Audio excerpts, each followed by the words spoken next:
November 17, 1796.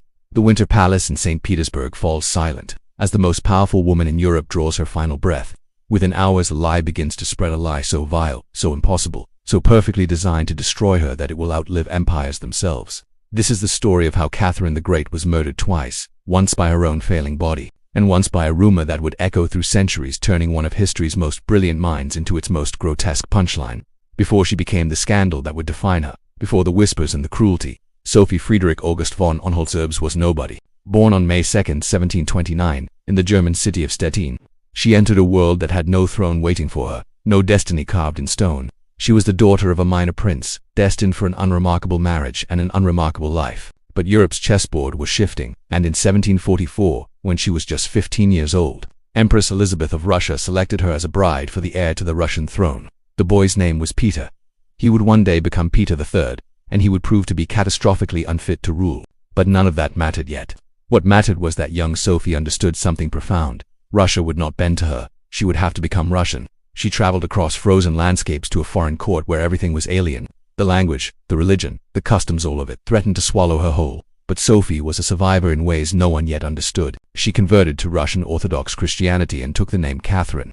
She learned the language with obsessive dedication until she spoke it more eloquently than many of the nobles who sneered at her German blood. She married Peter in a grand ceremony on August 21, 1745, and the marriage became a slow-burning nightmare. Peter was cruel, erratic, and openly contemptuous. He paraded his mistresses before the court while humiliating his wife at every opportunity. For years, their marriage remained unconsummated, a fact that became public knowledge and another layer of shame Catherine was forced to endure. Every insult sharpened her. Every cold night beside a man who despised her pushed her deeper into the shadows where real power was forged. For 17 years, Catherine watched and learned. She read voraciously philosophy, political theory, military strategy. She built alliances in whispered conversations and careful gestures. She became indispensable to the court while Peter remained oblivious to the foundation crumbling beneath him. Then Empress Elizabeth died on January 5, 1762, and Peter ascended to the throne. Within months, he had alienated the army, enraged the church, and made it clear he intended to destroy Catherine through divorce, exile, or worse. He never saw her coming. On July 9, 1762, backed by the Imperial Guard and her lover Gregory Orloff, Catherine staged a coup. Peter was forced to abdicate. 8 days later, on July 17th, he was dead under mysterious circumstances. Catherine, a woman with no Russian blood, no legitimate claim, no royal birthright, had just seized the largest empire in Europe. She was 33 years old. The world would never forgive her for surviving. It would never forgive her for winning. And in the shadows of every triumph she would achieve over the next 3 decades, a poison was already brewing, something that would transform her from empress into monster, from conqueror into cautionary tale. The lie was coming, and it would be worse than anything her enemies could do to her while she lived. Catherine ruled like lightning, striking the same place for 34 years. She launched 2 devastating wars against the Ottoman Empire between 1768 and 1792, shattering Turkish dominance and securing Russia's access to the Black Sea in 1783. She annexed Crimea, transforming Russia into a naval power that could no longer be dismissed. She carved Poland apart through 3 partitions in 1772, 1793, and 1795, erasing an entire nation from the map and expanding her empire westward. She corresponded with Voltaire for 15 years, commissioned the Hermitage to house one of the greatest art collections in the world, and reshaped St. Petersburg into a beacon of culture and Enlightenment ideals. But beneath the glittering surface, millions of serfs lived in chains. When Yemelyan Pugachev led a massive rebellion in 1773, claiming to be her murdered husband returned from the grave, Catherine responded with calculated brutality. His execution in January 1775 was public and savage, a message written in blood. The contradiction defined her. Enlightenment philosopher and ruthless autocrat, patron of the arts and crusher of dissent, she understood that ruling required both languages, and she spoke them fluently. But what Europe could never tolerate was her personal life. Catherine took lovers openly: Gregory Orloff, Gregory Potemkin, and others who served as confidants, allies, and sources of comfort in a throne that crushed most who sat upon it. She rewarded them generously and cast them aside when necessary.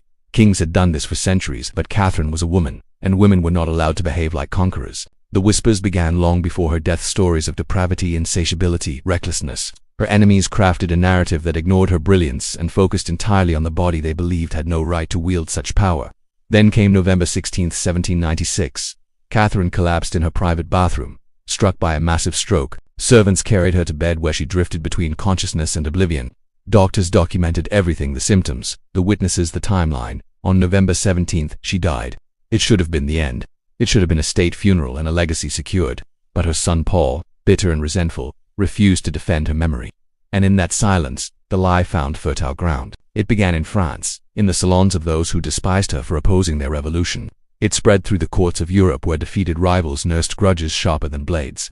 The rumor claimed she had died while engaging in an unspeakable act with a horse, suspended by pulleys, crushed when the harness snapped. It was absurd, physically impossible, contradicted by every witness and every record, but it was unforgettable. The myth didn't need truth, it needed spectacle. Within decades it had become legend. By the 19th century, even educated Europeans repeated it casually, as if it were historical fact rather than a weapon of character assassination. The woman who expanded an empire, corresponded with philosophers, and ruled with an iron intelligence became reduced to a grotesque punchline. Her enemies couldn't defeat her armies or undo her conquests, but they found something more permanent. They could destroy her memory, strip away a woman's dignity, reduce her brilliance to depravity, and you erase her from history more effectively than any war ever could. The lie survives because it was designed to survive, carefully crafted, endlessly repeated, perfectly calibrated to overshadow everything else. Catherine the Great died twice. Once when her body failed on that cold November morning, and once when the world chose scandal over truth, humiliation over honor, myth over the woman who terrified an entire continent simply by refusing to apologize for her power. 3 centuries later, the joke still echoes, the rumor still spreads, and Catherine, who conquered nations and reshaped the map of Europe, remains trapped beneath a lie she never could have fought. That is the true horror. Not how she died, but how easily the world agreed to forget who she really was.